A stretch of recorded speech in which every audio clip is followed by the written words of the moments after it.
स्वराज। स्वराज पढ़ने से पहले हम लोग पढ़ेंगे कि नॉन कॉरपोरेशन मूवमेंट खत्म क्यों हुआ, इसको बंद करने का कारण क्या था। अच्छा एक चीज़ बताओ, स्टार्टिंग में क्या था, हम लोग पहले से पता था कि जब भी गांधी जी बोल रखे थे कि अगर हमारे आंदोलन में, मेरे मूवमेंट में वायलेंस आ गया तो वहीं पे क्या हो जाएगा, मूवमेंट क्या हो जाएगा, खत्म हो जाएगा। और हुआ क्या, डेट एकदम डेट सहित याद रखना, 5 फरवरी 1922, 5 फरवरी 1922। जगह का क्या नाम था, चौरा चौरी। ये है योगी आदित्यनाथ जी कहाँ के हैं अभी, गोरखपुर यूपी, गोरखपुर यूपी, गोरखपुर के बगल में ही है, चौरा चौरी जगह का नाम है। ठीक है, अब इस इंसिडेंट, इस घटना को एक बार समझ लो, इंसिडेंट को क्या हुआ। जैसे प्रोटेस्ट हो रहा था, प्रोटेस्ट का मतलब कोऑपरेट करना बंद हो रहा था और जगह जगह विरोध हो रहा था। चौरा चौरी में भी कुछ आदमी क्या हुआ, टाइम था सुबह 8 बजे, कितना, 5 फरवरी सुबह 8 बजे।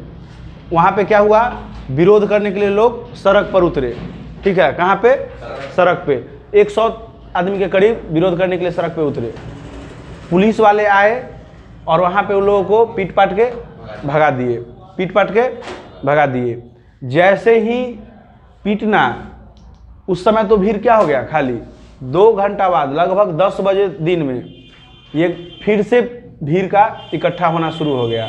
और इस बार 100 आदमी नहीं, इस बार 1000 आदमी से ज़्यादा थे। कितना आदमी, 1000 आदमी से ज़्यादा। फिर से वही पुलिस अपना रोकने के लिए, उसको तो भाई उसका ड्यूटी था, पुलिस रोकने के लिए आया। जैसे ही पुलिस का आना, और ये लोग इतना उग्र हो चुके थे, इतना गुस्सा, कि ये लोग पुलिस को ही पकड़ के और चौरा चौरी के थाने में जाके बंद कर दिया है। कहाँ पे, थाने में जाके बंद कर दिया। और बंद ही नहीं किया, उसमें आग लगा दिया, जिसके कारण 22 पुलिसकर्मी जिंदा जल गए। कितना, 22 पुलिसकर्मी जिंदा जल गए। तो लिख लो 22 पुलिसमैन डेथ बाय फायर। आग से क्या हो गए, आग के द्वारा उनको मार दिया गया। ठीक है, और इस घटना के कारण गांधी जी बहुत चिंतित हो गए। ये घटना गांधी जी को झकझोर दिया कि हमने पहले ही बोला था कि अभी नॉन वायलेंस पे काम करना था, ये वायलेंस का हो गया। और इसी घटना के कारण गांधी जी जल्दी में, कब, जल्दी में 12 मार्च को बारदोली कहाँ है, गुजरात, कहाँ है, 12 मार्च को विड्रॉ कर लिए। क्या कर लिए, withdraw, NCM, non corporation movement, 12 मार्च को वापस कर लिए। अब इस घटना के कारण चौरा चौरी कांड हो गया। 12 मार्च नहीं, 12 फरवरी। तो 22 में भैया, हाँ उसी 7 दिन बाद। ठीक है, उसी 7 दिन बाद, अरे 5 फरवरी को घटना हुआ ना, 7 दिन बाद, उसी साल वापस लेना, विड्रॉ कर लेना है। ठीक है, क्या हो गया, चौरा असहयोग आंदोलन बंद। लेकिन गांधी जी एक प्रस्ताव दिए। प्रस्ताव ये था कि अब कांग्रेस में अत्यधिक से अत्यधिक लोगों को लाना पड़ेगा, लगभग 1 करोड़ आदमी को लाना पड़ेगा। कितना करोड़, 1 करोड़। देखो जो पॉइंट का बात है वो हम बोर्ड पे लिखते हैं, बाद बाकी स्टोरी जान लो, तुमको लिखने में काम देगा। जो पॉइंट है ये, इसको तुमको इलिबरेट कर देना है पूरा का पूरा एग्जाम में, काहे कि इस बार सब्जेक्टिव है, जितना जानोगे उतना लिख पाओगे। तो ये है। दूसरा, गांधी जी का विचार था कि उनका असहयोग आंदोलन इसलिए भी कमजोर पड़ रहा था, बताए नहीं थे कि बच्चे को बाइकआउट करने के लिए तो बोल दिए, लेकिन विकल्प के रूप में कुछ था नहीं। तो बोले कि अब पहले विकल्प बनाओ, अत्यधिक से अत्यधिक कॉलेज स्कूल का होना चाहिए, वो भी नेशनल कॉलेज, मतलब कि अपने राष्ट्र का कॉलेज, ही नहीं कि जो जिसका ब्रिटिशर्स लोग चला रहे हैं उसका नहीं। ठीक है, पहला। दूसरा ये हो गया स्कूल वगैरह का।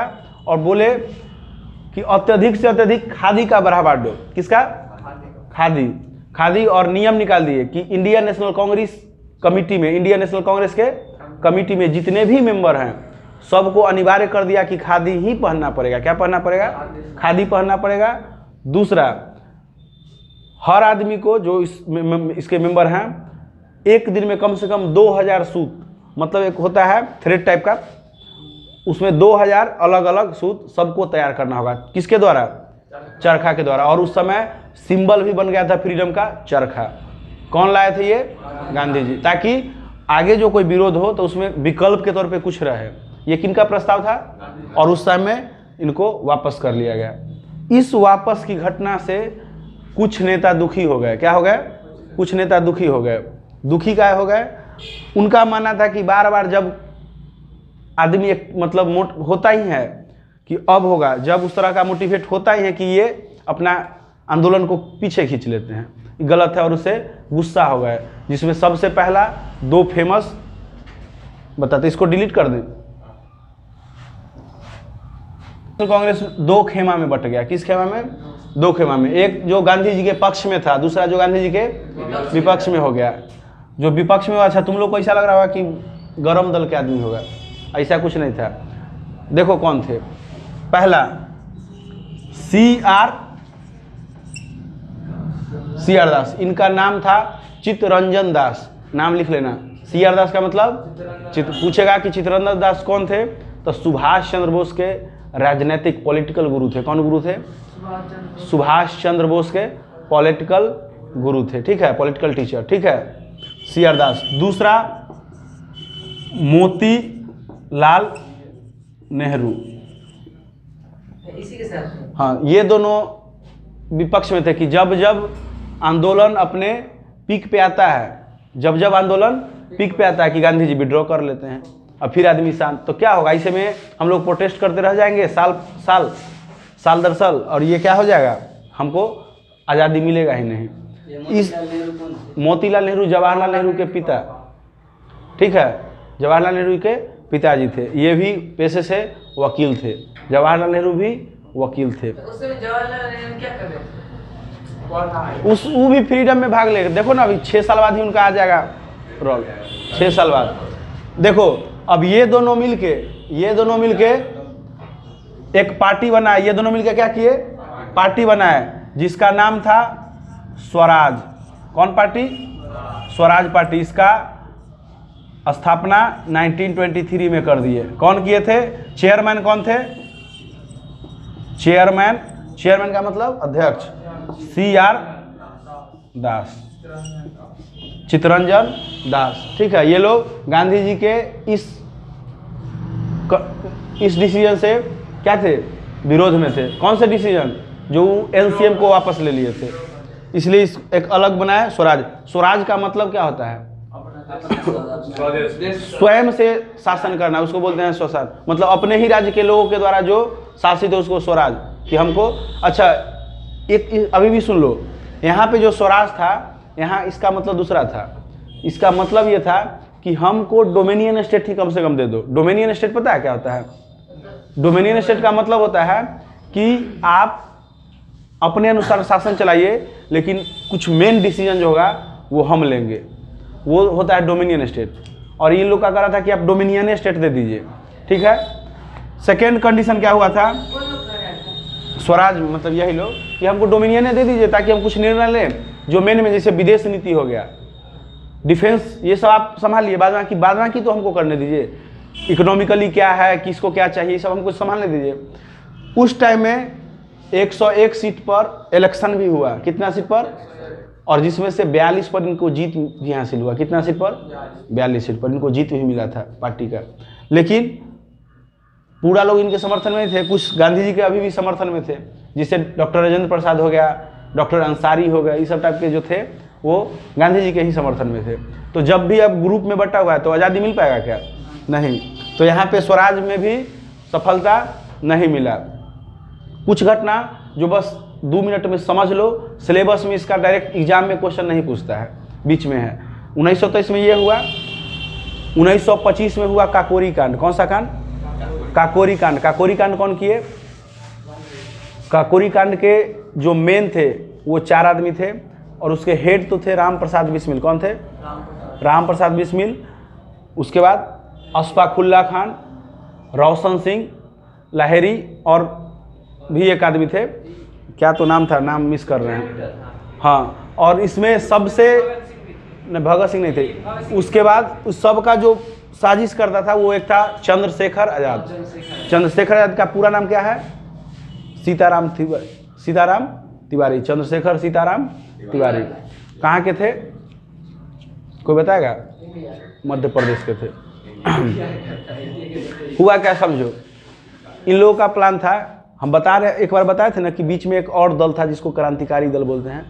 इन लोग, हाँ, अब रिवोल्यूशनरी दल के लिए क्या था कि अगर उधर से एक मारा तो इधर से 3 मारो, आज़ादी ऐसे मिलेगा, डरना क्या है। लेकिन हम मारेंगे 3 कब? जब मेरे पास हथियार होगा। हथियार का कमी था उस टाइम में। क्या किए? चंद्रशेखर आज़ाद एक प्लान बनाए, बोले कि हमको अब सरकारी खजाना को लूटना पड़ेगा। किस खजाना को? सरकारी खजाना को लूटना पड़ेगा। और इसके लिए ये लोग मिलके एक प्लान बनाए जिसका नाम है काकोरी कांड। कौन सा कांड? काकोरी। एक रेलवे स्टेशन, एक जगह है लखनऊ के बगल में, ठीक है। वहाँ पे क्या हुआ? ट्रेन रॉबरी हुआ। क्या हुआ? Train robbery. और उसमें क्या हुआ? ट्रेन में संदूक जा रहा था जिसमें सरकारी खजाना था। क्या था? बहुत सारा सिक्का उक्का था। चंद्रशेखर आज़ाद का प्लान था कि हमको लूटना, पता था, उसी पर लगे हुए थे। तो उन लोगों का अपना ग्रुप था कि हमको लूटना है और इसी पैसा से हथियार खरीदना है, और हथियार उथियार होगा वो लूट लेना है, और इसी से खरीदना है, और इसी से फिर लोगों में तभी ये कुछ हो पाएगा। इन लोगों का प्लान था। सेम वही हुआ। ये लोग वायलेंस ग्रुप के थे ना? रेवोल्यूशनरी ग्रुप के थे। हाँ, तो रेवोल्यूशनरी मतलब वायलेंस, मार काट, ठीक है। तो इस तरह से हुआ भी वही। ट्रेन को लूटा गया। लूटने में अभी भी अंग्रेज मतलब ब्रिटिशर्स के पुस्तक में लिखा हुआ है कि आज तक उसका सेनापति बोलता है, मतलब वह जो सिपाही नहीं होता है, होमगार्ड टाइप का जो होता है, बोलता है कि आज तक उस तरह का पावरमैन आदमी हम देखे ही नहीं कि जो संदूक 4 आदमी मिलकर उठाता है वो आए। उसको भी सिक्कर से बंद था। किससे? सिक्कर से बंद था। उसको मात्र 3 हथौड़ा में तोड़ दिए। और ही नहीं, उदूगो को तो 2 मिनट में मार के हटा दिए। अकेले उस बोगी में घुस के संदूक को कन्हा पे उठा के, ओढ़ना ओढ़े हुए थे, और लेके चल भी दिए। और कहाँ रखे तो भगवान जाने। उसके बाद मिले भी नहीं, तो उन पे इनाम भी। लेकिन एक आदमी उसमें से पकड़ा गया, जिसके कारण क्या हुआ? सारे के सारे आदमी पकड़ा गए। अब हुआ क्या? फांसी मिला। क्या हुआ? फांसी। इसमें जितने भी मेन 4 को फांसी मिला। राम प्रसाद बिस्मिल, अशफाकुल्ला खान, रोशन सिंह और कोई एक ठाकुर था वो, ठीक है, रोशन सिंह लाहिरी और कोई ठाकुर, राम सिंह ठाकुर या कुछ था, नाम याद नहीं आ रहा है। इन 4 को फांसी मिला अलग अलग जेल में। और इनाम निकला कि 1 लाख रुपया उस टाइम के हिसाब से, कि इतना इनाम मिलेगा जो चंद्रशेखर आज़ाद को जिंदा या मुर्दा हमको सबमिट कर देगा, इस प्रकार का। तब ब्रिटिशर्स देगा तो और कौन, कि जो भी मरा या जिंदा उसको 1 लाख रुपया का। लेकिन चंद्रशेखर आज़ाद तो कसम खा लिए थे कि आज़ाद ही रहेगा, जब भी मिलेगा तो तुमको खुद से जब मरेंगे तभी, ऐसे नहीं। लेकिन अब पता नहीं, भगवान जाने कि अपना ही आदमी उनको धोखा दिया या क्या हुआ। वो एक क्राइम करने जा रहे थे। उस क्राइम को करने से पहले वो डिस्कशन करना चाह रहे थे जवाहरलाल नेहरू से। 1931 का कहानी है। अल्फ्रेड पार्क इलाहाबाद, उसमें वो आए और नेहरू से बात करना था। लेकिन नेहरू के आने से पहले पुलिस उनको घेर लिया। अब क्या हुआ अभी तक संशय है। पुलिस घेर लिया, वो एक जामुन के पेड़ के नीचे छुप गए, और उस जामुन का पेड़ का अभी भी पूजा होता है। सोच लो उनसे पुलिस कितना डरा था कि उनके हाथ में एक हथियार और गोली था, और उससे 12 पुलिसकर्मी को तो मार गिराए थे। अंतिम में उनके पास एक गोली बचा, खुद को मार लिए, काहे कि उनका शपथ था कि हम तुम्हारे हाथ नहीं लगेंगे। इसके बावजूद भी पुलिस डर से नहीं गया और पैर में गोली मारता रहा कि गोली लगते लगते पैर में छेद हो जाए तब वो मरेंगे। फिर भी वो मरे तो आँख खून का खुला हुआ था, तो वहाँ नहीं जा रहे थे कि डर से कहीं एक बार उठा फिर ना 2-4 को घिंच दे। उसके बाद भी संतुष्टि नहीं मिला तो उनका मोछ उनका बहुत प्रिय था, मोछ उखाड़ दिया गया, नाखून खींच दिया गया। ये सब हुआ। और सबसे दुख की बात यह है कि उनकी मरने के बाद देश आज़ाद भी हुआ बाद में, और उनकी माँ का कोई सहारा नहीं हुआ। हमारे नेता ऐसे थे उस टाइम में। उनको और ये भी हो गया कि ये लोग तो आतंकवादी थे। भगत सिंह, चंद्रशेखर आज़ाद, इन लोग को आतंकवादी घोषित कर दिया गया था। ये लोग तो चोर लुटेरा था, ठीक है। जबकि किसके लिए कर रहे थे वो सबको पता है।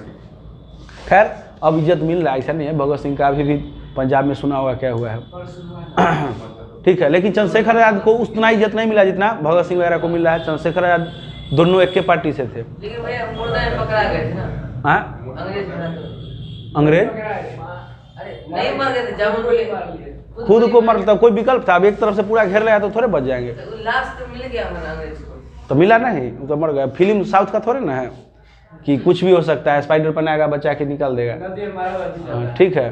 तो ये घटना हुआ। ये सब घटना का एग्जाम से कोई लेना देना नहीं है। हम लोग को एग्जाम से जो लेना है, आप डायरेक्ट इस पे चलेंगे। भगत सिंह वगैरह का कांड अभी नहीं करना है, लाहौर कांड हुआ, ये सब कांड से मतलब नहीं है। हम लोग को जो अब एग्जाम में पूछेगा, अब यहाँ से जो सिलेबस में है, ब्रिटिश गवर्नमेंट 1919 में कब, इसको मिटा देते हैं।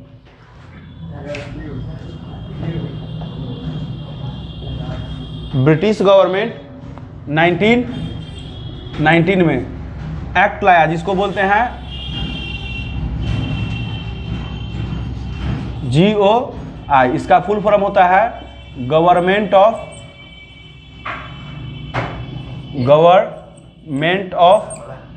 India act. क्या है? Government of India act. कब आया था?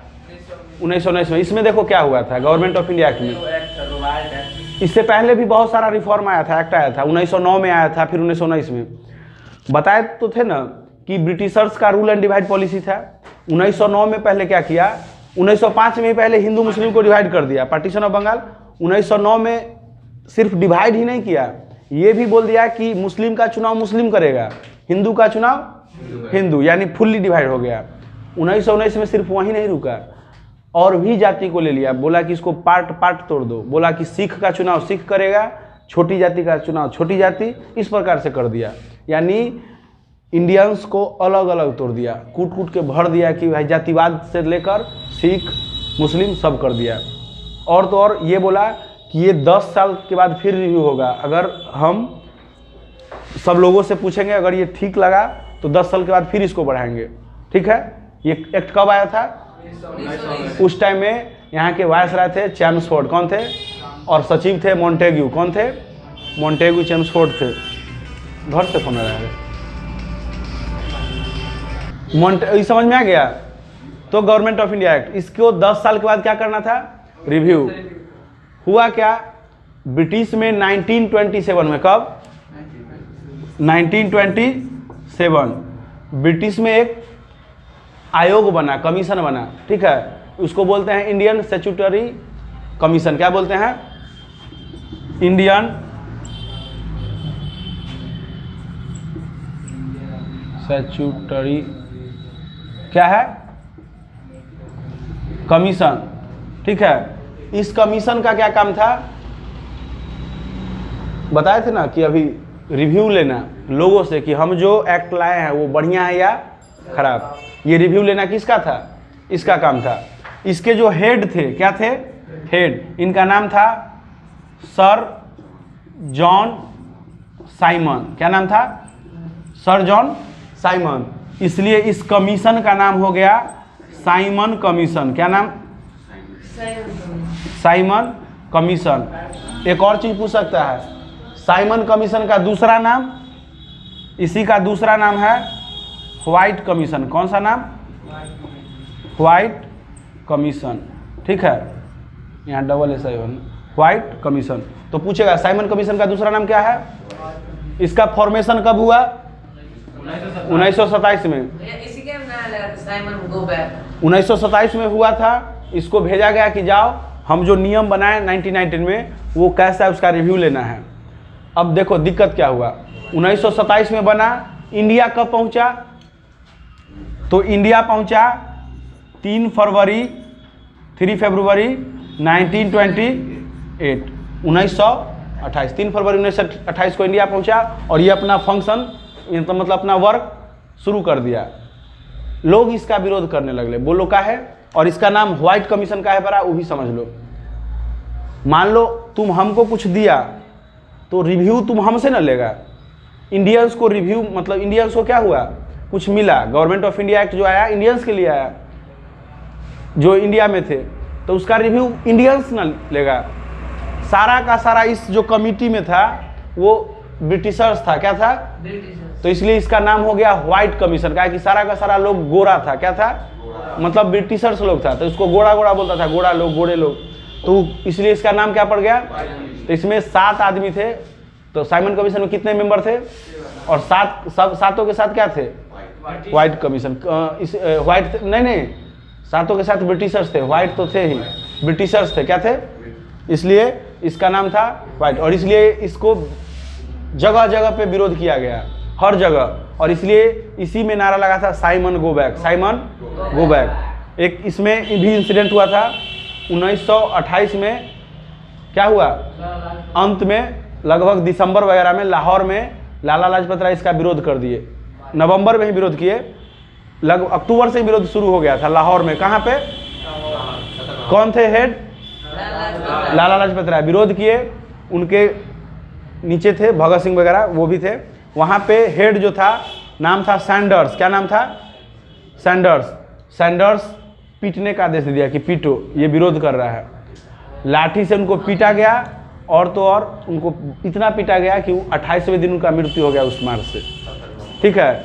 तो लाला लाजपत राय कब मारे गए, हाँ, साइमन गो बैक के नारे में उनको मारा गया, ठीक है, समझ में आ गया, मारा नहीं गया, पीटा गया, वो अपने आप उस चोट से मर गए, ठीक है।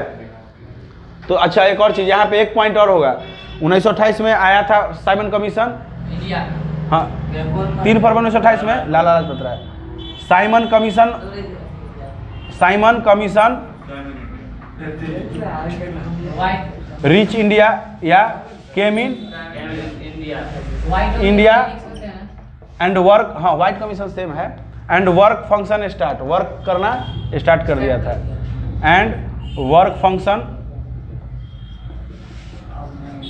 स्टार्ट, ये ठीक है। यहाँ पे साइमन कमीशन शुरू हो गया, ठीक है। यहाँ से एकदम पक्का पक्की पूछता है, यहाँ तक हो गया। इसके बाद अभी आगे होगा कि कैसे जवाहरलाल नेहरू पूर्ण स्वराज का डिमांड करते हैं, इसके बाद करेंगे, इसको देख लो। इस टाइम में भारत के जो वायसराय थे, कौन थे, भारत के वायसराय, वो थे, वायसराय जो थे वो थे लॉर्ड इरविन। कौन थे, लॉर्ड इरविन, ये उस समय के वायसराय थे। वो इस चीज को देख लिए कि जगह जगह क्या हो रहा है, विरोध, तो वो बोले कि आओ हमसे पहले वार्ता करो, क्या करो, वार्ता करो। अब वो क्या करते थे, मान लो तुमको खाना है मिठाई, और तुमको वो जिलेबी देने के लिए राजी हो गए। मतलब कि हुआ क्या कि लॉर्ड इरविन एक समझौता हुआ जिसमें वो बोले कि आपको हम डोमिनियन स्टेट बनाना चाहते हैं। क्या लॉर्ड इरविन क्या बोले, he agreed for give dominion state. Dominion state अभी बताया ना, डोमिनियन स्टेट, इसका मतलब कि गवर्नमेंट तुम अपने हिसाब से लोकल लेवल पे चलाओ, लेकिन जो मेन पॉलिसी होगा, जो मेन होगा वो हम करेंगे, चाहे वो विदेश नीति हो या जो भी डिफेंस हो, ठीक है। लेकिन यहाँ पे हुआ उल्टा। अब मान लो तुमको मिठाई खाने का मन है, हम जिलेबी दे रहे हैं, तो कुछ कुछ होता है कि जिलेबी चलो जो ही मिल रहा है, ये लोग बोला नहीं। और उस टाइम में क्या हुआ, इसको यहाँ पे देख लो, इरविन के यहाँ पे 2 मेन लीडर, एक थे जवाहरलाल नेहरू प्लस सुभाष चंद्र बोस, ये दोनों अपोज कर दिए। क्या कर दिए, अपोज कर दिए इन दोनों को, ये दोनों अपोज कर दिए।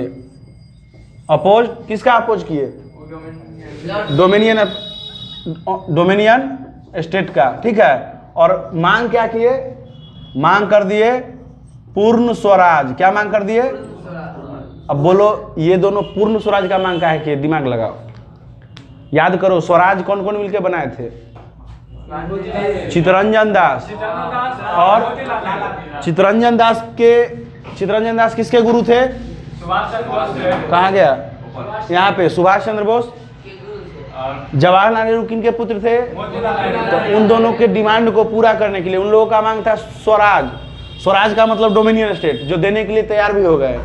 ये दोनों फिर क्या बड़ा अब हो गया कि नहीं, अब स्वराज नहीं, अब हमको पूर्ण स्वराज। स्वराज का मतलब सिर्फ वही डोमिनियन टाइप का, पूर्ण स्वराज का मतलब हम हर चीज़ का निर्णय हम ही लेंगे, हमको मतलब फुल्ली फ्रीडम चाहिए, ठीक है। और इतना ही नहीं, इस चीज़ के लिए गांधी, नेहरू जी और कौन, सुभाष चंद्र बोस वगैरह 1929 में, कब 1929 में लाहौर में एक सेशन होता है, कहाँ पे, लाहौर में सेशन 31 दिसंबर 1929, यहाँ पे लिख देते हैं, ऐसा करते हैं, इसको मिटा देते हैं, मिटा 31 दिसंबर, क्या हुआ, 31 दिसंबर 1929, कौन से सेशन में, इंडियन नेशनल कांग्रेस के, इंडियन नेशनल कांग्रेस के कहाँ का session, Lahore, Lahore session. Session का मतलब बताए थे ना, सत्र, मतलब कि साल में एक बार कांग्रेस बैठक बुलाता था, तो इस बार बैठक कहाँ हुआ, अच्छा लाहौर में क्यों चुना गया, कहा कि तत्कालीन घटना हुआ था लाहौर में ही, लाला लाजपत राय का क्या हो गया, डेथ हो गया था, ठीक है। और तो और क्या हुआ, चित्तरंजन दास उससे पहले डेथ कर गए थे, तो लोगों का सहानुभूति और उभर पड़ा कि अब हमको स्वराज्य पर काम करना चाहिए। उस टाइम में बेचारे गांधी जी का डिमांड खत्म, ठीक है। और इस बीच में गांधी जी के साथ क्या हुआ पता है, 1922 में वापस लिए, और उसी समय क्या हुआ, उनको पकड़ के जेल में डाल दिया गया, गांधी जी को 6 साल का सजा मिला था, लेकिन 2 साल जेल में काटे, और फिर से उनको बीमार थे, तो देखे कितना बड़े नेता मर उड़ जाएंगे तो और हल्का हो जाएगा, तो उनको 24 में फिर रिहा कर दिया गया था। वो थोड़ा शांत पड़े हुए थे, फिर से वो देख रहे थे कि किस तरह का करना है। अभी इस टाइम में किनका चहलकदमी हो रहा था, नेहरू जी का और सुभाष, इनका क्या डिमांड था, पूर्ण स्वराज। 31 दिसंबर 1929 को ये बोलते हैं कि हम 26 तारीख को इंडिपेंडेंस डे मनाएंगे, क्या मनाएंगे, जवाहरलाल नेहरू इंडिपेंडेंस डे। वो अब ना हो गया रिपब्लिक डे, उस टाइम के दौरान ये इंडिपेंडेंस डे घोषित कर दिए, कब, इनके अनुसार 26 जनवरी 1930 क्या घोषित कर दिए, इंडिपेंडेंस डे, कि हम लोग 26 जनवरी को आज़ादी दिवस मनाएंगे, ठीक है। ऐसा होता लेकिन नहीं है, ये समझ में आ गया। यही कारण था कि हमारा कानून 26 नवंबर को बन गया, लेकिन चूंकि जवाहरलाल नेहरू 26 जनवरी को बोल चुके थे, तो संविधान शुरू कब से होता है, 26 जनवरी 1950 से। 2 महीना का डिले हुआ कि नहीं, बोला हुआ था तो 26, और इसलिए हम लोग गणतंत्र दिवस मनाते हैं। लेकिन मेरे लिए आज़ादी कब घोषित हो गया था, तब आज़ादी मिला नहीं था, लेकिन हो गया कि अब हम झंडा उंडा फहरा दिए थे। 26 जनवरी को साबरमती नदी के किनारे वहाँ पे झंडा भी फहराया गया था, लेकिन आज़ादी मिला नहीं था। हम लोग अपने आप को मान लिए थे कि भाई अब जो होगा करेंगे, आज़ाद हम। वो सब तो उधर 24 को तिरंगा का हुआ था कि हम लोग मान लिए थे कि हम लोग आज़ाद हैं, ठीक है। चलो यहाँ तक समझ में आ गया, लेकिन यहाँ भी उतना ज़्यादा सफलता मिला नहीं। अब फिर से किन का एंट्री होगा, गांधी जी का। वो तो बेचारे इंतजार में थे। हुआ क्या, जब ये सब भी असफल हो गया तो गांधी जी बोले कि पूर्ण स्वराज अब होगा जब हम लोग नॉन कॉर्पोरेट तो कर ही रहे थे, अब सिविल मतलब कहने का ही मतलब कि हम आपका अभी तक क्या था, नॉन कॉर्पोरेट, नॉन कोऑपरेट का मतलब हम आपका सहयोग नहीं करेंगे, अब आपका जो कानून होगा उसका उल्लंघन भी करेंगे। इसका मतलब होता है सिविल डिसओबीडियंस। ओबीडियंस का मतलब क्या होता है, आज्ञाकारी, और डिसओबीडियंस का मतलब आज्ञाकारी। सिविल का मतलब आम नागरिकों के द्वारा जो आपका बनाया कानून है उसका उल्लंघन करेंगे। सिविल का मतलब नागरिक, आम नागरिक नहीं होता है सिविलियन। तो सिविल डिसओबीडियंस मतलब आम नागरिकों के द्वारा कानून का उल्लंघन, उसको क्या बोलते हैं, सिविल डिसओबीडियंस। ये कब लागू किया गया, उसका नींव यहीं पे पड़ा था 31 दिसंबर को, लेकिन मेनली रूप से हुआ क्या अब बता रहे हैं। गांधी जी एक कंडीशन दिए। हुआ क्या कि विदेशी लोग हर चीज़ पे टैक्स बढ़ाते जा रहा था, यहाँ तक कि नमक तक का नहीं छोड़ा था, जिसका हम लोग रोज़ यूज करते हैं उसका भी नहीं छोड़ा। तो गांधी जी एक डेट दिए, बोले कि अगर 11 मार्च तक, कब, 11 मार्च तक हम लोग को सेल्फ गवर्नमेंट बनाने का नहीं दिए मौका, तो अब सिविल डिसोबीडियंस होगा। कब कब तक बोले थे? 11 मार्च, ठीक है। हुआ भी नहीं, मतलब अंग्रेज माना नहीं, और उसके बाद क्या हुआ, इसको मिटा देते हैं। डिसोबीडियंस कहाँ पे थे? Civil disobedience. इसमें क्या हुआ, ये फेमस है, इसको सुन लो। 12 मार्च, कितना? 12 मार्च 1900, 12 मार्च 1930। 12 मार्च 30 है या 31? एक बार देख लो। सिविल डिसओबीडियंस लिखा है, देख रहे हैं। लाहौर से मनाते हैं। चलो 12 मार्च 1930, ठीक है। यहाँ पे देख लो 12 मार्च 1930, 30 ही है। 12 मार्च 1930 हाँ भाई ठीक। गांधी जी 78, कितना? 78, इनको बोलते थे अनुयायी, जो गांधी जी के भक्त थे। 78 आदमी के साथ, कितने आदमी के साथ? हाँ 7 78, कितना आदमी के साथ? 78 आदमी के साथ। कहाँ से? फ्रॉम साबरमती। कहाँ? साबरमती आश्रम, साबरमती आश्रम। यहाँ से 78 आदमी के साथ कब? 12 मार्च को निकले और किधर बढ़े? डांडी के तरफ। कहाँ? डांडी, जो कि समुद्र के किनारे में है। कहाँ? समुद्र के किनारे में है। इसके बीच के बीच दूरी 385 किलोमीटर है। कितना?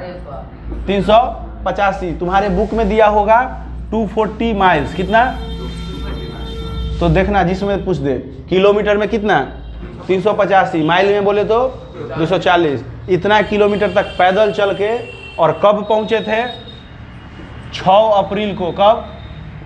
6 अप्रैल को। तो क्वेश्चन भी पूछता है कि कब चले और कब पहुंचे, ठीक है। 6 अप्रैल 1930 को, ठीक है। बोलेगा कि कितना दिन का ये यात्रा था, तो 24 डेज, 20, हाँ 24 डेज। इसी को बोलते हैं डांडी मार्च। क्या बोलते हैं? डांडी मार्च। और यहाँ पे नमक को उठा के और बोले कि हम उसके, मतलब पहला सिविल डिसोबीडियंस यही होता है कि हम उसके कानून को तोड़ रहे हैं और नमक पे सबका अधिकार है, हम नमक बनाएंगे। क्या बोले? और वो क्या किए? नमक को बनाए, ठीक है। कब हुआ था ये घटना? 1930, 12 मार्च से 6 अप्रैल। इसको उतना आदमी धीरे धीरे अंतिम तक जाते जाते लाखों आदमी उनके साथ हो गया था। जिस गली से गुजरते थे वहीं उनके पीछे लोग लग जाता था, ठीक है। तो गांधी जी तो मैन पावर तो जानिए रहा है, 78 गो से शुरू किया और वहाँ पे लगभग 11 या 12 लाख आदमी था उस डांडी पे, ठीक है। और हर आदमी, अब उसमें पुलिस आएगा, सोचो, ठीक है। नमक का घटना हुआ। अब इस घटना के कारण और बोले कि अब हम लोग बारी बारी से डिसोबीडियंस करेंगे। इसमें अलग जगह पे अब अलग अलग रूप से हो गया। यहाँ पे तो गांधी जी शुरू कर दिए। अब सी राजगोपालचारी का नाम सुना है, जिनको राजा जी बोला जाता था। दक्षिण की तरफ हैंडल कौन करते थे? सी राजगोपालचारी। एक नाम फेमस नाम है जो लेडीज में, सरोजनी नायडू, ये भी उनके सपोर्ट में थी और ये भी अपने अलग जगह पे वो भी सिविल डिसोबीडियंस का समर्थन में थे, ठीक है। तो अलग अलग जगह पे अलग अलग लोग लीड कर रहे थे। सबसे पहला बार कौन किया? गांधी जी। यहाँ पे वो हुआ, लाखों लोगों को जेल में डाला गया। कितना लोगों को? लाखों लोगों को। लेकिन अब बताओ, जेल में जगह भी तो चाहिए। अब देखे कि इरविन टेंशन में आ गया, कितना लोग को डालेंगे, जगह नहीं है, कि अब गांधी से बात करना पड़ेगा, वही समझाएंगे। तो गांधी जी से बात करने के लिए 1930 में ही, तो उसको बोलते हैं गांधी इरविन पैक्ट। क्या बोलते हैं? गांधी जी का इरविन के साथ जो समझौता होता है उसको बोलते हैं गांधी इरविन पैक्ट। और उसमें गांधी जी को मनाया गया कि जितना भी कैदी है उसको हम क्या करेंगे? छोड़ देंगे। आप बोलिए सिविल डिसोबीडियंस बंद करें। और तो और एक कॉन्फ्रेंस होने वाला था, राउंड टेबल कॉन्फ्रेंस। कौन सा कॉन्फ्रेंस? 1930 में ही। आप उसमें भाग लीजिए। लेकिन उस गोल, उसको हिंदी में बोलते हैं गोलमेज सम्मेलन, उसमें गांधी जी या इंडियन नेशनल कांग्रेस बाइकआउट कर दिया कि हम उस सम्मेलन में भाग नहीं लेंगे। लेकिन गांधी इरविन का जो ये समझौता हुआ उसमें ये हुआ कि आप सारे कैदियों को छोड़ दीजिए, हम सेकेंड जो गोलमेज सम्मेलन होगा, second conference of round table conference, उसमें हम जाएंगे। किसमें? सेकेंड राउंड टेबल, जो कि कब हुआ था? 1931 में। कब हुआ था? सेकेंड राउंड टेबल, यहाँ ही फेमस है, सेकेंड राउंड टेबल कॉन्फ्रेंस इकलौता ऐसा था जिसमें इंडियन नेशनल कांग्रेस भाग लिया था। इसमें कौन गए थे? महात्मा गांधी। कौन गए थे? महात्मा गांधी। ये 1931 में गए, लगभग बहुत दिन तक चला था, सितंबर से दिसंबर तक, लेकिन यहाँ भी बात नहीं बना, यहाँ भी बात नहीं बना। पूछेगा। अच्छा, एक और क्वेश्चन, इकलौता भीमराव अम्बेडकर थे जो तीनों में गए थे, पहला में भी गए थे, दूसरा में भी गए थे, और एक साल बाद फिर हुआ था तीसरा में भी गए थे।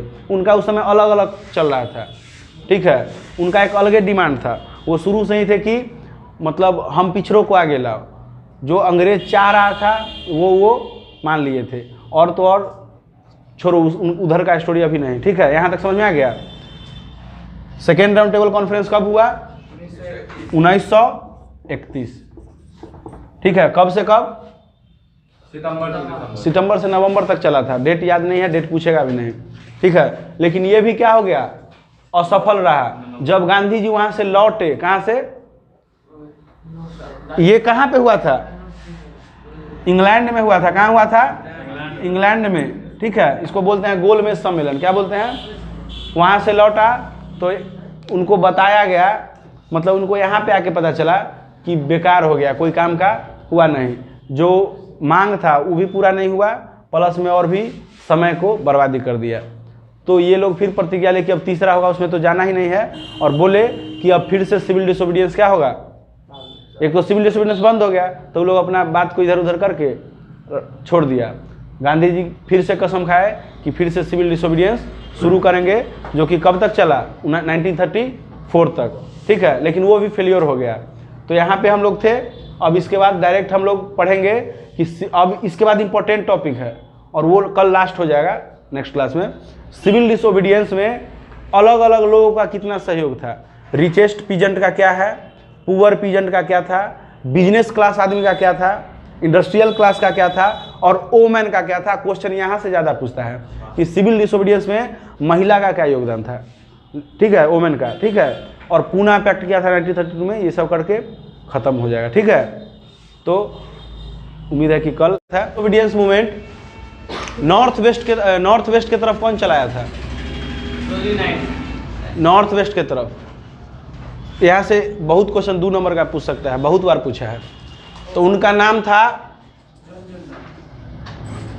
Civil disobedience movement. किधर के तरफ? नॉर्थ वेस्ट के तरफ। कौन चलाया था? खान अब्दुल गफ्फार खान। क्या है? गफ्फार खान। इस नाम को याद रखना। कौन? खान अब्दुल गफ्फार खान। इनका दूसरा नाम था फ्रंटियर गांधी। क्या नाम था? फ्रंटियर गांधी। इसको हिंदी में बोलते हैं सीमांत गांधी। क्या बोलते हैं? सीमांत गांधी। याद रखना, यहाँ पूछता है ये सिविल डिसोबीडियंस किधर चलाए थे?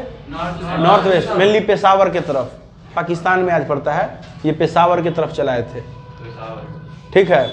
तो यहाँ से पूछता है। सरोजिनी नायडू भी चलाई थी साउथ में, दक्षिण के तरफ। कौन चलाया था? सी राजगोपालचारी, जिसको राजा जी के नाम से जानते हैं, ठीक है। ये लोग थे। तो पूछता है कभी कभी। सिविल डिसोबीडियंस मूवमेंट हुआ था, पहला कब हुआ था? 1930 में, नवंबर 1930 में। लिख लेना। ये हो गया था first round table conference, first round table conference, RTC, ठीक है। दूसरा कब चला था? 7 सितंबर से लेकर 1 अक्टूबर 1931। यहाँ भी क्या है? 1931। 7 सितंबर 1931 से कब से कब? 7 सितंबर 1931 से कब तक? 1 दिसंबर 1931। ये क्या है? Second round table conference. क्या है? अब यहाँ देखो, यहाँ कोई भी इंडियन नेशनल कांग्रेस सपोर्ट नहीं किया था, भाग नहीं लिया था। कौन कौन लिया था भाग? डॉक्टर भीमराव अंबेडकर, हिंदू महासभा, ये सब लिए थे। इसमें इंडियन नेशनल कांग्रेस भाग लिए थे, गांधी जी गए थे इंडियन नेशनल कांग्रेस की तरफ से।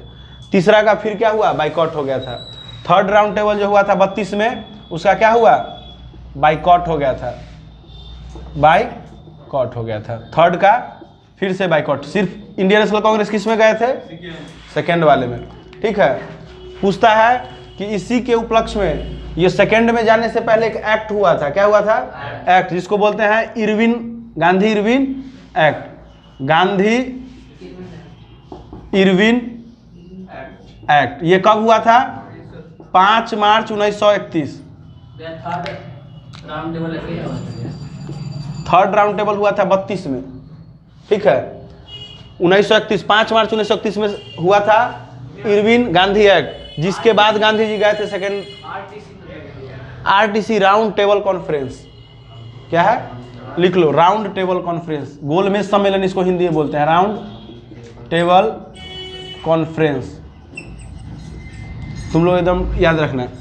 सेकेंड में गांधी जी गए थे, उससे पहले क्या हुआ था, गांधी जी और इरविन के बीच में एक्ट हुआ था, जिसमें गांधी जी बोले थे कि जितने भी कैदी को तुम पकड़ रखे हो उसको क्या करो, छोड़ दो, प्रिजनर को छोड़ दो, और फिर हम लोग विचार करेंगे और सिविल डिसोबीडियंस को वापस कर लेंगे। किसको, गांधी जी किए भी वैसा। यहाँ गए, यहाँ से जब आए तो हुआ क्या, जब इंडिया आए गांधी जी, कब, सेकेंड राउंड टेबल के बाद, तो यहाँ पे देखे दूसरा ही नजारा।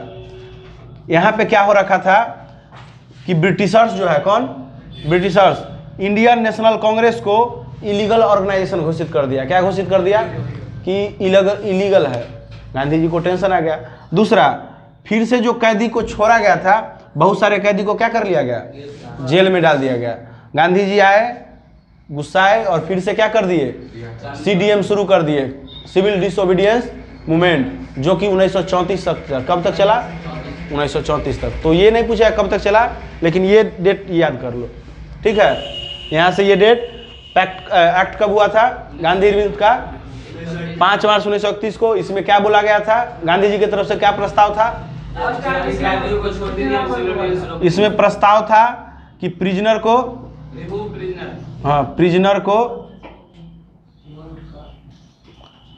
को छोड़ा जाए, प्रिजनर विल बी फ्री किया जाएगा। दूसरा क्या डिमांड था, दूसरा डिमांड नहीं था, फिर इनका था कि हम सीडीएम को क्या करेंगे, विड्रॉ करेंगे। क्या करेंगे, विड्रॉ। ये दो था, हुआ भी, लेकिन आने के बाद क्या हुआ, उल्टा हुआ। इंडियन नेशनल कांग्रेस को क्या घोषित कर दिया गया, इलीगल, और वापस फिर से क्या हुआ, प्रिजनर को जेल में डाल दिया गया, कैदी को क्या कर दिया गया, जेल में। तो यहाँ तक सिविल डिसोबीडियंस मूवमेंट समझ में आ गया। अब यहाँ से क्वेश्चन अंदर से पूछता है कि सिविल डिसोबीडियंस में जो पार्टीशन, जो भाग लिया था, अलग अलग मुद्दा पे अलग अलग विचार था, उसका क्या था। यहाँ से 4 नंबर का लॉन्ग क्वेश्चन यहीं से आता है बार बार। क्या क्या आएगा वो हम बता रहे हैं, इसको लिख लो।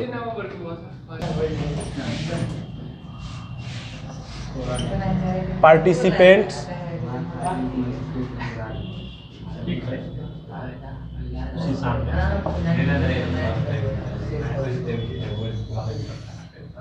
How participants in CDM.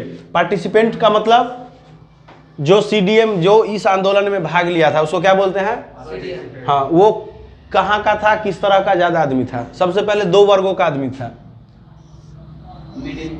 एक था पीजेंट्स,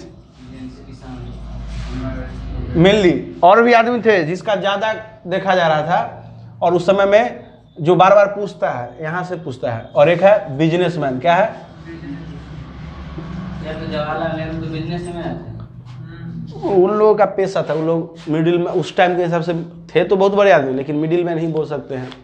वो थे वकील थे, क्या थे, खानदानी वकील, पिताजी भी वकील, ये भी वकील। इतना समझ लो कि उस टाइम में उनके पिताजी एक दिन में 4-4 हज़ार रुपया कमाते थे उस टाइम में, वकालत से। सोचो, वकालत के लिए इतना पैसा इंडियन तो नहीं देता होगा, वो किसका वकालत करते होंगे। तो थोड़ा सा ही सब नॉर्मल चीज। नेता पैसे वाला ना बनता है, लेकिन कुछ आदमी नेता नहीं बनना। 2 प्रकार का पीजेंट्स है यहाँ पे, समझो। एक होता है रिच पीजेंट। क्या है, रिच पीजेंट्स। ये वो पेजेंट होता है जिसके पास जमीन बहुत है, क्या है, जमीन बहुत है, और दूसरे दूसरे छोटे किसान से काम करवाता था। एक होता है पुअर पीजेंट्स, क्या है, इसका मतलब जिसके पास अपना कोई जमीन नहीं था, वो क्या करता था, मतलब बड़े बड़े जमींदार के खेत में काम करता था, बदले में कुछ अनाज वगैरह मिल गया, ठीक है, और जो अनाज करता था उसको देता था बदले में। अगर जैसे खेत मिल गया, अभी भी बहुत होता है ना कि खेत दे दिए, ठेक मतलब क्या, ठेका पे दे दिए कि हमको इतना करके देना है, ठीक है। अब यही चीज़ उस टाइम में भी होता था, तो बदले में उसमें क्या होता था, पैसा भी लेता था, रेंट भी लेता था, ठीक है, अभी बताएंगे उसको। हाँ, बिजनेसमैन, इसमें एक हो गया कॉमर्शियल, क्या हो गया, कॉमर्शियल बिजनेसमैन, और दूसरा इंडस्ट्रियल, क्या है, इंडस्ट्रियल बिजनेसमैन।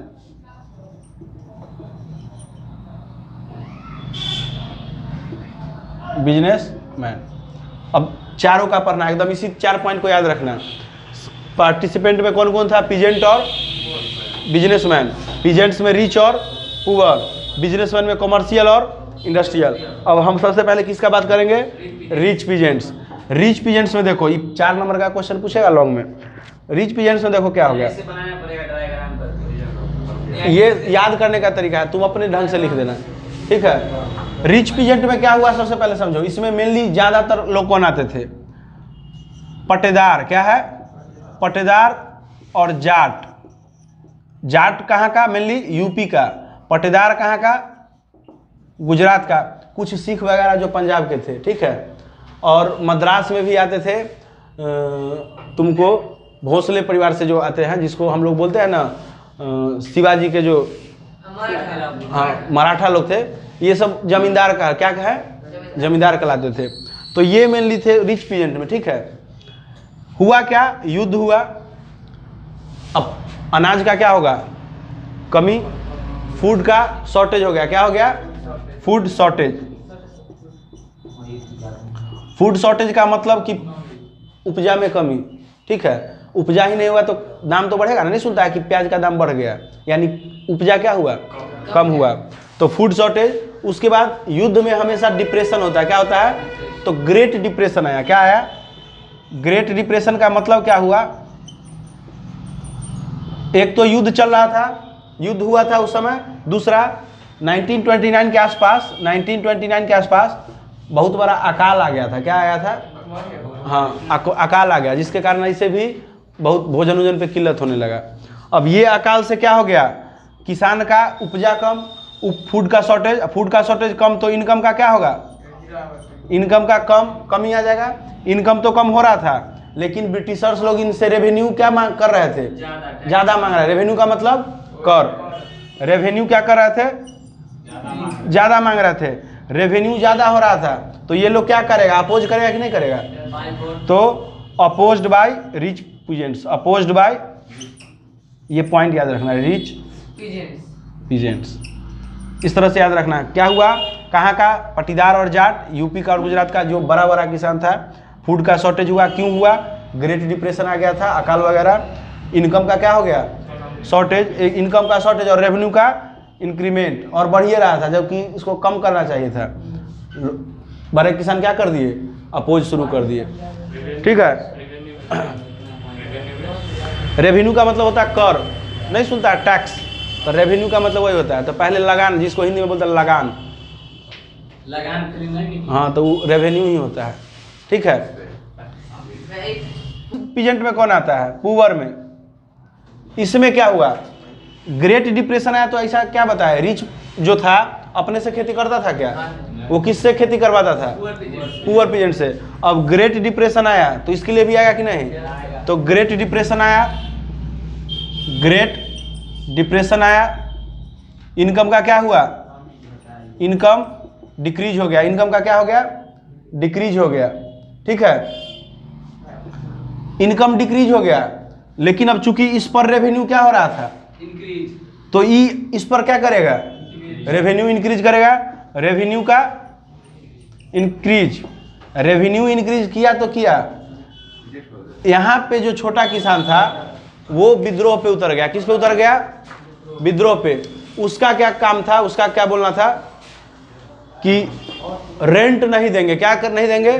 रेंट। तो ये लोग एक जैसे नहीं समझा, हम तुम्हारे खेत में खेती कर रहे हैं, अनाज हुआ, वो अनाज तो आधा देंगे ही, साल में खेत जो हम भाड़ा लिए हुए हैं खेत का रेंट भी देंगे।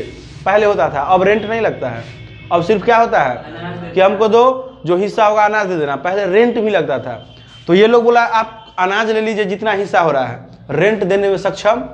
और ये लोग विरोध पे उतर गया और एक कैंपेन चलाया, बोलता है रेंट कैंपेन। कौन सा कैंपेन? Rent campaign. और रेंट इसके विरोध में कि हम रेंट प्रोवाइड नहीं करेंगे। ठीक है, ये स्मॉल पिजेंट। और इसी को फिर क्या हुआ, डिप्रेस करने के लिए पुलिस वगैरह है, तो ये भी क्या करने लगा, अपोज करने लगा। And opposed both rich peasant and Britishers.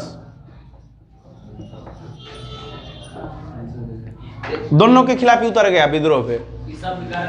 हाँ, उसको इसको देश दुनिया से मतलब नहीं था, हो रहा है, लेकिन इसको था कि बड़ा जो जमींदार है वो मेरा खून चूस रहा है। अब ये उसके खिलाफ विद्रोह पर उतर गया। बाद में आज़ादी, पहले तुम ना आज़ादी दो, इसका ही डिमांड था। ठीक है, यहाँ पे अब यहाँ पे एक पुअर पीजेंट जो है रिच पीजेंट के प्रति ना अपोज करेंगे कि ब्रिटिश के प्रति। पुअर वाला रिच के प्रति, और रिच के बाद ब्रिटिशर्स भी उसको कुछ करता था तो उसके खिलाफ भी। यहाँ पे एक और घटना हुआ, ये वाला तो रेंट कैंपेन चलाया। इंडियन नेशनल कांग्रेस दो मर्जी में आ गया। संख्या ज्यादा किसका था? पुअर का। लेकिन इंडियन नेशनल कांग्रेस इसका कभी साथ देता ही नहीं था। इसलिए नहीं देता था कि इसको लगता था कि अगर हम इसके समर्थन में आ गए तो ये बुरा मान जाएगा। क्या हो जाएगा? बुरा मान जाएगा। बुरा मतलब का मतलब कि देखो, कोई भी आदमी, सरकार तक का पहुंच किसका है? रिच पिजेंट का। उसका बात ज्यादा होगा। अगर हम पुअर पिजेंट का समर्थन में आ गए तो रिच पिजेंट मेरे समर्थन में नहीं आएगा। अभी बताए ना कि कोई भी आंदोलन को चलाने के लिए सिर्फ आदमी के साथ साथ पैसा भी चाहिए। पैसा कौन देता था? Rich peasant. तो इसके समर्थन में इंडियन नेशनल कांग्रेस आता ही नहीं था। वो हमेशा किसके समर्थन में आता था कि कहीं हाई, जितना भी हाई रिच पिजेंट है वो कहीं बुरा ना मान जाए। तो वो बेचारा बोलता था जो है तुमको देना पड़ेगा जो मांग रहा है इंडियन नेशनल कांग्रेस। तो यहाँ पे पुअर पिजेंट के साथ एक अनसर्टेनिटी सा था, कोई निश्चित नहीं था कि उसके साथ कौन में है। तो क्या है, सिविल डिसोबीडियंस करेगा। तुम कोई चीज आंदोलन कब करेगा? जब तुम्हारे पक्ष में कोई, इसको लगता था कि यहाँ तो अपने यहाँ शोषण कर रहा है तो हम, ठीक है। तो यहाँ पे ये पॉइंट लिख देना। समझ में आ गया ये दोनों पॉइंट?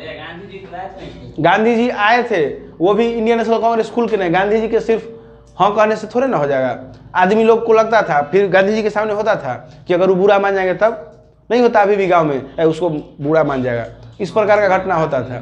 ठीक है, अब हम लोग जाएंगे इसी सेम प्रकार का बिजनेसमैन। ठीक है, इस दोनों को लिख लिया, इस दोनों को पॉइंट वाइज, पीजेंट से 4 नंबर, तो इधर एकदम पॉइंट वाइज लिख के अपना बात बना देना है। अब बिजनेसमैन का भी तो योगदान था। हुआ क्या, बिजनेसमैन का एक कहानी समझ लो पहले। वर्ल्ड वार जो चला उसके बाद यहाँ पे क्या हुआ, वर्ल्ड वार के बीच में बहुत सारा ऐसा आंदोलन चला जिसमें क्या हुआ, बाइकआउट फॉरेन गुड्स हुआ था कि नहीं हुआ था। अब अगर हम विदेशी सामान का बहिष्कार करेंगे तो देसी सामान लेंगे। देसी सामान को कौन देगा, प्रोवाइड करेगा? बिजनेसमैन ना प्रोवाइड करेगा कि हम घर में, सब आदमी घर में तो नहीं बनाएगा। तो उस टाइम में इसके लिए अपॉर्चुनिटी आ गया। किसके लिए? बिजनेसमैन के। अच्छा हो एकदम स्वदेशी चले। और मेरा अब ये मान लो कैसे रामदेव बाबा कुदुक जाते हैं, स्वदेशी करो, क्या कि फायदा किसको होगा? रामदेव बाबा को। तो इसी प्रकार उस समय भी क्या हुआ, ये लोग स्वदेशी के नाम पे कि एकदम अपने घर का यूज करो, बिजनेस बहुत एक्सपेंड कर गया। क्या हो गया? एक्सपेंड। अभी जो एक बार बिजनेस का आदत लगा एक्सपेंड होने का, वो चाहेगा कि लो हो। तो ये लोग क्या हुआ, ये लोग भी दिखावे के लिए क्या हुआ कि हम भी तुम्हारे समर्थन में आंदोलन में उतरे। रामदेव बाबा भी आएंगे ना कि भाई चाइना से अगर कुछ हो तो चाइना के विपक्ष में 2 4 शब्द बोलेंगे ताकि मेरा बिजनेस का क्या हो, बढ़े। तो हुआ क्या, यहाँ पे एक्सपेंड क्या है, एक्सपेंड टू बिजनेस। 2 प्रकार का चीज हुआ, 2 ऑर्गेनाइजेशन बना। एक बना फिक्की। क्या बना? फिक्की। इसका फुल फॉर्म लिख लो, पूछता है। फेडरेशन ऑफ मतलब बताएंगे, संघ होता है। फेडरेशन ऑफ, जैसे एसोसिएशन वगैरह होता है ना, federation of Indian chamber of CHAMBER, chamber of commerce and industry, commerce and industry. एक था क्या है, federation of Indian chamber of commerce and industries, और एक है international chamber of commerce, international chamber of commerce, international chamber of commerce. ये दो organisation था जो इंडिया में उस समय बिजनेस। अच्छा, इसको हेल्प कौन कर रहा था? तो जितने भी प्रोमिनेंट इंडस्ट्रीज थे, प्रोमिनेंट इंडस्ट्रीज का मतलब जो ऑलरेडी बहुत बड़े इंडस्ट्रीज थे। एग्जाम्पल में दो का नाम जरूर लिख देना। इसको प्रोमिनेंट, इसको हेल्प कौन कर रहा था? यहाँ पे helped bye prominent industries, prominent industries. अच्छा, अभी प्रोमिनेंट इंडस्ट्रीज किसका किसका है? मुकेश अंबानी। अब छोटा छोटा उद्योगपति होगा उसका हेल्प कौन करेगा? तो उस समय जो सबसे प्रोमिनेंट इंडस्ट्रीज में आते थे, दो का नाम लिख दो। एक है GD बिरला, क्या है? GD बिरला। दूसरा पुरुषोत्तम दास ठाकुर। ये दो समर्थन में आए थे किसके? इसके, हाँ। और जितने भी थे, और ये लोग भी क्या किए? सिविल डिसोबीडियंस किए अपने लेवल के अनुसार। पैसा, इसका इनका सहयोग किस प्रकार से होता था? पैसा देके, और भी जैसे किसी चीज़ का नहीं हो गया अभी छोटा सा पैसा का, और भी जितने भी अपने लेवल, ही नहीं कि लोग सड़क पे आके ही विरोध प्रदर्शन करें और उसी को हम विरोध प्रदर्शन बोलेंगे, ठीक है। तो इनका हेल्प ये हुआ। इंडस्ट्री, जितना भी इंडस्ट्रियल बिजनेसमैन है, इसका ज़्यादा नहीं था। इनका क्या काम था? बाइकॉट फॉरेन गुड्स, स्ट्राइक करना।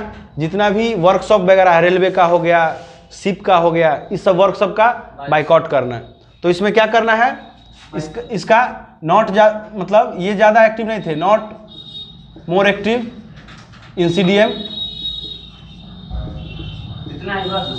हाँ। लेकिन इसमें 3 पॉइंट होता था। क्या क्या करते थे? फॉरेन गुड्स का बाइकॉट, FOREIGN, फॉरेन गुड्स का क्या करते थे? बाइकॉट करते थे। दूसरा स्ट्राइक, और जितने भी वर्कशॉप है, वर्कशॉप चाहे वो रेलवे हो, शिप हो, इस सब का क्या करते थे? बाइकॉट करते थे। वर्कशॉप एग्जाम्पल में रेलवे, शिप, इसका बाइकॉट करते थे, ठीक है। या तो सिविल डिसोबीडियंस से अभी जो बताया वो पूछेगा 4 नंबर का, या 4 नंबर का पूछेगा लिमिटेशन ऑफ सिविल डिसोबीडियंस। क्या पूछेगा? जिसे साइंस में पढ़ता था ना, लिमिटेशन ऑफ मेंडलिव्स लॉ, तो उसी तरह लिमिटेशन ऑफ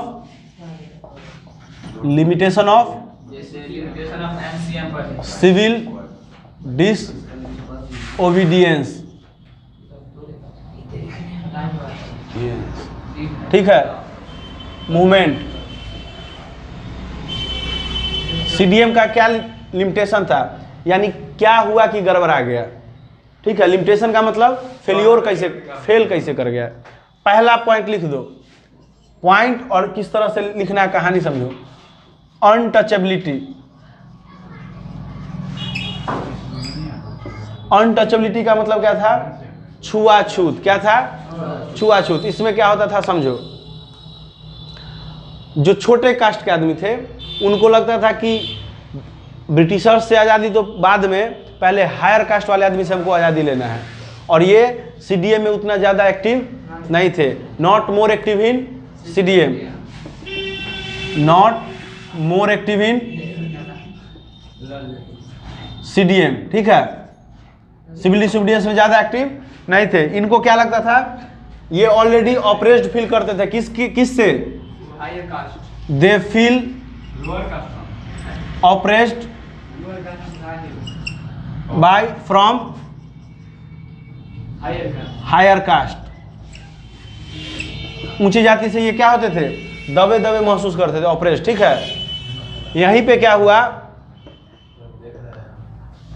इनके नेता बन के आए डॉक्टर भीमराव अंबेडकर। कौन आए? अंबेडकर, ठीक है, डॉक्टर भीमराव अंबेडकर। अब ब्रिटिशर्स तो इसी का फायदा खोज रहा था कि एक तो डिवीजन करने का रास्ता मिले, ऊपर से डिवाइड कर भी दिए। सबसे पहले ये किससे दबे कुचले महसूस हो रहे थे? हायर कास्ट है। उसी समय डॉक्टर भीमराव अंबेडकर आया और इनके लिए ब्रिटिशर्स से, किससे?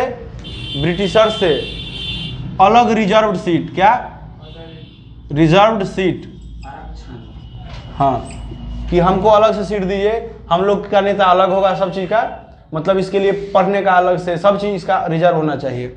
दूसरा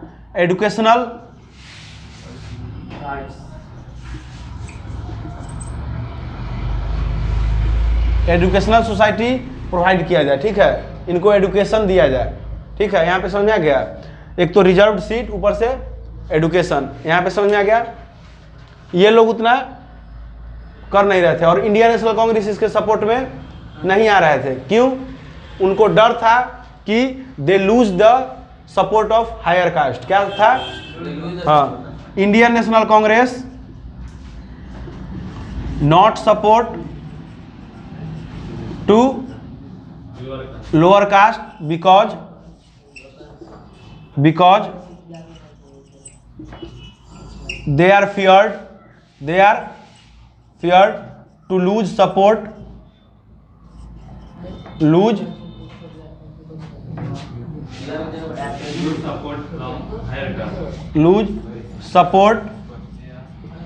from higher caste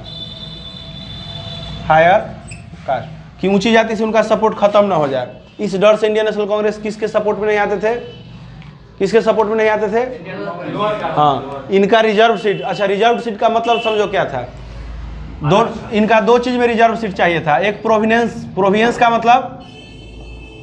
का मतलब स्टेट लेवल पर जो चुनाव होता था, ठीक है, और एक पार्लियामेंट पे, किस पे? सेंट्रल लेवल पे। किस पे? सेंट्रल लेवल पे दोनों जगह पर इनका सीट रिजर्व किया जाए। स्टेट लेवल पे जो चुनाव होगा उसमें भी इसका सीट रिजर्व। इस बात से गांधी जी नाराज हो गए। कौन नाराज हो गए? गांधी जी नाराज हो गए। पहले इतना लिख लो, फिर हम बताते हैं। अंबेडकर जी क्या डिमांड किए थे? अच्छा, अंबेडकर जी एक एसोसिएशन बनाए थे जिसका नाम था डिप्रेस्ड क्लास एसोसिएशन। क्या नाम था? Depressed class association. ये किसका डिमांड कर रहा था? Separate electrolyte. क्या? किसका? Separate electrolyte. इसका मतलब रिजर्व्ड सीट। इसका मतलब रिजर्व सीट। किसमें? एक प्रोविंसेस में और दूसरा सेंट्रल लेवल पे, ठीक है, अभी लिखवाए थे। एक प्रोविंस में, प्रोविंस यानी स्टेट लेवल, हिंदी में बोलते हैं प्रांत लेवल पर। एक तो इसको सेंट्रल। प्रांत का मतलब अभी जैसे होता है, एक समझ लो विधायक और दूसरा सांसद। समझ में आ गया? तो ये प्रोविंस स्टेट लेवल, और इस दोनों में इसका क्या चाहिए? इसका अलग से एजुकेशनल इंस्टीट्यूशन का डिमांड था। एजुकेशनल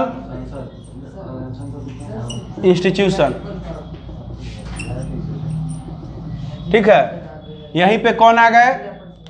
गांधी जी। का कि ब्रिटिशर्स मान भी गया था कि हम आपको देंगे। वो तो चाह रहा था क्या करना? डिवाइड करना, तभी तो डिवाइड होगा तो रूल होगा। तो ये मान भी गए थे। अब गांधी जी यहीं पे टेंशन में आ गए। क्या आ गए? गांधी जी किसके पक्ष में आए? लोअर कास्ट के पक्ष में आए। किसके पक्ष में आए? लोअर कास्ट के पक्ष में आए। ये पॉइंट हो गया ना?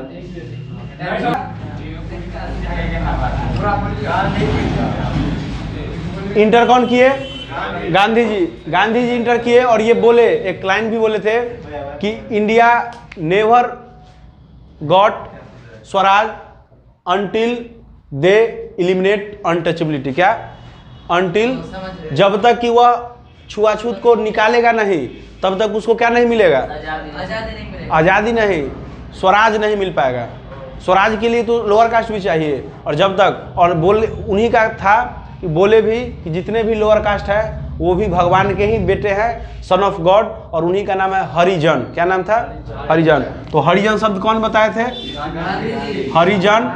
और ये हरिजन नाम का एक न्यूज़पेपर भी शुरू किए थे, ठीक है, इसी टाइम में 1932 के टाइम में। किसमें? हरिजन न्यूज़पेपर। ये नहीं पूछेगा लेकिन हरिजन। हरिजन कौन किए थे? इसका मतलब है God of, son of God. ये कौन बोले? जितने भी लोअर कास्ट है किसके बेटे हैं? भगवान के बेटे हैं, इसलिए वो हरिजन है, हरि के संतान। दूसरा, ये क्या बोले थे कि जब तक हम इसको एलिमिनेट नहीं करेंगे, अनटचेबिलिटी एलिमिनेट नहीं होगा, तब तक अनटचेबिलिटी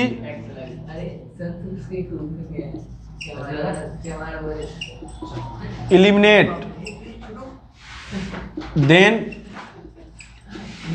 वी गॉट स्वराज। क्या? स्वराज। स्वराज कब मिलेगा? जब इसको एलिमिनेट कर देंगे। क्या कर देंगे? हटा देंगे, तभी ये क्या हो पाएगा। तो यहाँ पे समझ में आ गया। और इसी के कारण 1932 में, किसमें? 1932 में। कहाँ पे? पूना में। एक तरफ कौन थे?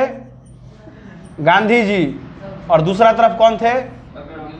अंबेडकर जी। अंबेडकर जी। इन दोनों के बीच में एक पैक्ट हुआ जिसमें वो मान गए और गांधी जी मान गए कि हम तुम्हारे जब स्वतंत्रता मिल जाएगा तो हर लोगों के लिए रिजर्व सीट कर देंगे। इस पे बात भी हो गया, तो ये दोनों मान गए और अंततः ये समझौता कहाँ हुआ? तो इसलिए इसको पूना पैक्ट बोला जाता है। क्या बोला जाता है? पूना पैक्ट। पूना पैक्ट कब हुआ था? 1932 में। किसके किसके बीच हुआ था?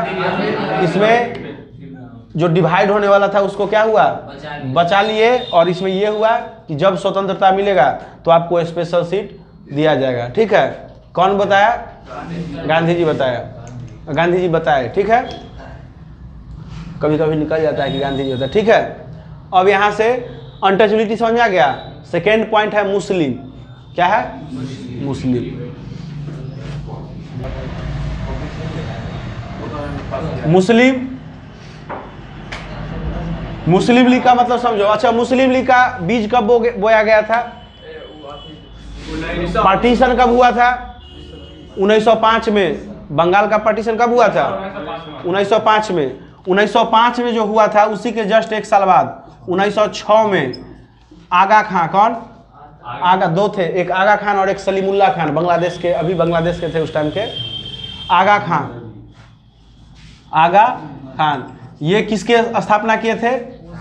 हाँ, founded Aga Khan, founder of Muslim League. किसके? मुस्लिम लीग के संस्थापक थे आगा खान। ठीक है। इनका एक अलग डिमांड था। इनका क्या डिमांड था कि जनसंख्या, पॉपुलेशन के अकॉर्डिंग हमको भी एक अलग सीट दो। क्या दो? हमको भी अलग सीट दो। क्या डिमांड था इनका? पॉपुलेशन के अकॉर्डिंग हमको अलग सीट दो। बाद में कई जगह पर ये एक भी हुए। 1916 में लखनऊ में ये फिर क्या हो गए थे? साथ में। लेकिन लास्ट टाइम आते आते मोहम्मद अली जिन्ना, कौन? मोहम्मद अली जिन्ना, ये क्या कर दिए? पाकिस्तान के लिए स्पेशल रिजर्व सीट का डिमांड भी कर दिए कि पॉपुलेशन के अनुसार उसको अलग से सीट दो। और अलग से सीट का मतलब उसका डिमांड अलग होने लगा और वो एक उसका हर चीज़ का मांग ही अलग होने लगा। ये अपना अलग कॉन्स्टिट्यूशन बनाना चाहने लगे। कॉन्स्टिट्यूशन का मतलब संविधान। और इसी के कारण धीरे धीरे किस पार्ट में बट गया? दो पार्ट में बट गया। तो मुस्लिम लीग का अलग था, इसलिए उसका ज़्यादा सपोर्ट। एक लौता ऐसा आदमी थे अशफाकुल्ला खान, जिनको फांसी पड़ा था फ्रीडम में। किस कांड में? काकोरी कांड में। याद है ना, बताए थे। बाद में कि इन लोगों का ज़्यादा सपोर्ट नहीं होता था। ठीक है, होता था उतना एक्टिव, बीच बीच में हटते थे, अपने में लड़ते थे, झगड़ते थे, फिर ये घटना हुआ। हाँ, तो समझ में आ गया। एगो सलीमुल्ला खान, आगा भाई नहीं थे, अलग थे। आगा खान और सलीमुल्ला खान। सलीमुल्ला खान, ये दोनों मिलकर क्या किए थे? मुस्लिम लीग का स्थापना किए थे। ठीक है। तो 2 पॉइंट लिख देगा लिमिटेशन। एक, मुस्लिम लोग का सपोर्ट नहीं मिला। दूसरा, अनटचेबिलिटी। और भी है ओमेन वगैरह का भी है, लेकिन 2 पॉइंट को एलिब्रेट। मोहम्मद अली जिन्ना क्या क्या कर दिए थे? Separate constitution and separate seat and separate reserve seat, reserve seat. इसको क्या बोलते हैं? Separate electrolyte. क्या बोलते हैं? सेपरेट यानी अलग मांग, सेपरेट सेपरेट इलेक्शन। इसका मतलब क्या होता है? देखो एक दो चीज होता है। अभी भी हमारे यहाँ देखता होगा कि रिजर्व सीट हो जाता है। क्या होता है? कि इस गांव से इसी आदमी का मुखिया कोई बनेगा, होता है ना। लेकिन वोट सब देता है, सुनो, वोट सब देता है कि नहीं? ये हो गया रिजर्व, इसको रिजर्वेशन। सेपरेट का मतलब होता है कि खारा भी मुस्लिम होगा, मान लो मुस्लिम लोगों का, और वोट भी मुस्लिम में देगा, ये नहीं कि हिंदू। ठीक है, तो इस प्रकार के कैटेगरी में सेपरेट इलेक्ट्रोलाइट। ठीक है, सेपरेट इलेक्ट्रोलाइट। हिंदू देगा तो इसका काउंट नहीं होगा ना, हिंदू देगा ही नहीं भाई, हमको सब चीज अलग। और यहीं लास्ट टॉपिक यहाँ से ही पूछता है बहुत, सेंस ऑफ कलेक्टिव बिलोंगिंग। अच्छा, सेंस ऑफ कलेक्टिव बिलोंगिंग का मतलब क्या होता है समझो, कि लोगों को एक साथ लाने के लिए क्या क्या जरूरत का चीज है। ठीक है, इसका मतलब है कलेक्टिव बिलोंगिंग, साथ लाने में क्या क्या चीज सहयोगी होता है। नेशनलिज्म इन यूरोप पढ़े थे, उसमें भी देखे थे, याद है? जर्मेनिया वगैरह का मूर्ति लाना था कि लोगों में क्या होता था? मैरियाना जो फ्रांस का, जर्मनिया जर्मन की, जिसमें स्वॉर्ड वगैरह पढ़े थे। इसमें भी तो अलग अलग चीज। सबसे पहला क्या है, हमको पता है कि अपने देश में हर 10 किलोमीटर पर लैंग्वेज चेंज होता है, यानी बहुत डाइवर्सिटी। क्या था? अब इतने डाइवर्सिटी, इतने अलगाव के बाद हमको एकता लाना था, यूनिटी लाना है। तो इसके लिए क्या होता था? यानी डाइवर्सिटी बहुत ज़्यादा था। क्या है डाइवर्सिटी का मतलब? एक दूसरे में अलग अलग। ठीक है, अब इसको एक लाने के लिए क्या क्या चीज जरूरी था? सबसे पहला कल्चर, सबसे पहला कल्चर। कल्चर में क्या क्या जरूरी था? Folk dance. क्या? फोक डांस, फोक, अच्छा फोक डांस या फोक पोयम या फोक सॉन्ग, इसका मतलब folk song. Regional language, regional language, ये सब क्या है? इसका मतलब समझो क्या होता है। फोक डांस वैसा डांस जो लोगों में फेमस हो। लोक, इसका मतलब होता है जैसे फोक डांस, लोक नृत्य जो लोगों के द्वारा। अब जैसे एक समझो एक बात, तुम बाहर गया, पटना गया, पटना में अगर कोई पटोरी का मिल जाता है तो तुम कैसे चेहरा पे रंगत आ जाता है? पटोरी का। चलो, या अमेरिका गया, कोई अगर बगल में हिंदी बोलता हुआ सुनाई दे दिया, अपने आप उसको मतलब तुम्हारा उससे अटैचमेंट बढ़ जाता है कि नहीं बढ़ जाता है? बढ़ जाता है। दिल्ली जाओ, अगर कोई बिहारी मिल गया, अटैचमेंट बढ़ जाता है कि नहीं? तो इसी प्रकार का होता है यहाँ पे, यानी जिस चीज को अटैचमेंट लाने के लिए ये सब चीज क्या था? लोग रीजनल लैंग्वेज। रीजनल लैंग्वेज का मतलब क्षेत्रीय भाषा। ये भाषा लोगों को क्या करता था? एकजुटता लाता था। ठीक है, इंडिया का क्षेत्रीय भाषा हिंदी ना है भैया। इंडिया का राष्ट्रीय भाषा क्षेत्रीय भाषा नहीं है। अलग अलग प्रकार का गाना भी था, लेकिन फोक सॉन्ग जिससे लोगों को में क्या आता था? कनेक्टिविटी, यूनिटी आता था। ठीक है, तो ये समझ में आ गया।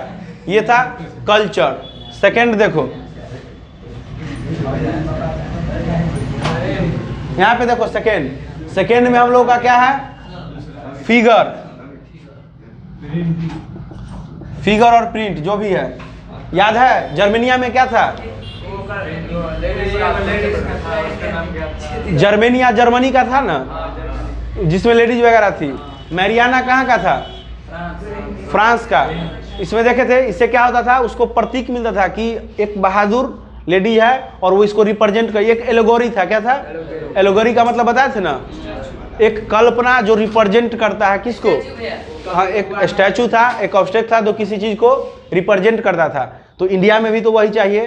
तो सबसे पहली बार बंकिम चंद्र चटर्जी, कौन? बंकिम चंद्र चटर्जी या चट्टोपाध्याय,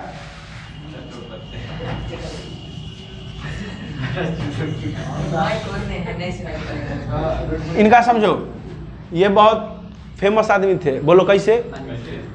इनका एक नोवेल है उपन्यास आनंद मठ। इसमें आनंद मठ अगर तुम पढ़ेगा तो यहाँ से ये दो चीज़ किए। सबसे पहली बार भारत माता का चित्र यही बनाए थे, पहली बार फिगर। तो ये लिखना पड़ेगा क्वेश्चन में। सबसे first time draw a figure of या पेंट ऑफ भारत माता। क्या? भारत माता, यानी एक माता के रूप में भारत को दर्शाया गया। कौन? बंकिम चंद्र। इनका उपन्यास है आनंद मठ, उसमें सन्यासी विद्रोह के बारे में लिखा हुआ। किसके विद्रोह के बारे में? कैसे विद्रोह हुआ। अच्छा, इनका थोड़ा सा अलग ही माइंड था, ये ज़्यादा कांग्रेस वगैरह में वैल्यू नहीं देते थे, ठीक है। उसको तो कभी कभी बोल देते थे कि चटकार लोग है, ये है वो है। तो first time draw figure of. अच्छा, इनका एक सॉन्ग भी था, याद है? वंदे मातरम, वो अलग है।